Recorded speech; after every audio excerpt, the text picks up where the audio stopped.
Hi everyone. Last వీక్లో నేను చీరాల వెళ్ళానని చెప్పాను కదండి. మరి చీరాల వెళ్ళి చీరాల బీచ్ చూడకపోతే బాగోదు కదా.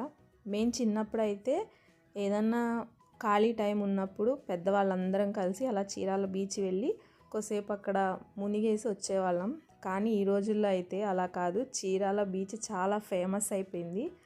వీకెండ్స్ వస్తే వేరే స్టేట్స్ నుంచి కూడా ఇక్కడికి వచ్చి బాగా ఎంజాయ్ చేస్తున్నారు. అంతకుముందు రోజుల్లో అయితే కార్తీక మాసంలో సముద్ర స్నానాల కోసమనే బీచ్కి వచ్చేవాళ్ళు. కానీ ఇప్పుడు అలాగేం కాదు. ఎప్పుడు ఎవరికి టైం కుదిరితే అప్పుడు వచ్చి బీచ్ని విజిట్ చేసి చక్కగా ఫ్యామిలీతో టైం స్పెండ్ చేస్తున్నారు. ఇప్పుడు చూస్తున్న బీచ్కి అంతకుముందు రోజుల్లో ఉన్న బీచ్కి చాలా తేడా ఉంది. చుట్టుపక్కల ఏరియాస్ అన్నీ కూడా చాలా మారిపోయినాయి. చీరాల్లో ఉన్న బీచ్ ఇంత డెవలప్ అవుతుందని నేను అనుకోలేదు. కానీ చాలా బాగా డెవలప్ చేశారు.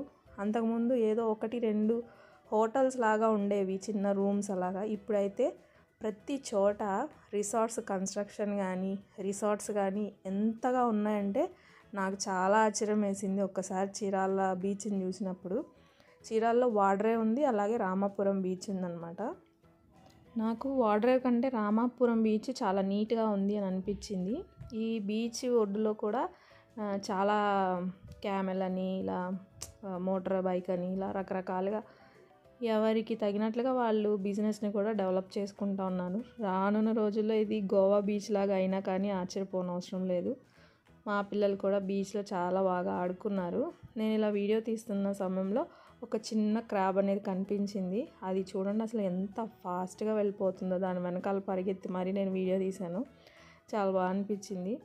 మీరు కూడా ఎవరన్నా ఇంకా బీచ్ చూడని వాళ్ళు ఎవరైనా ఉంటే తప్పకుండా చీరాల బీచ్కి వెళ్ళి విజిట్ చేయండి. మంచిగా క్లైమేట్ని ఎంజాయ్ చేయొచ్చు, అలాగే వాటర్లో మనం ఆడుకోవచ్చు. ఇంతేనండి మా చీరాల బీచ్ గురించి. మీకు నచ్చితే లైక్ చేయండి, అలాగే సబ్స్క్రైబ్ చేయండి, కామెంట్ కూడా చేయండి.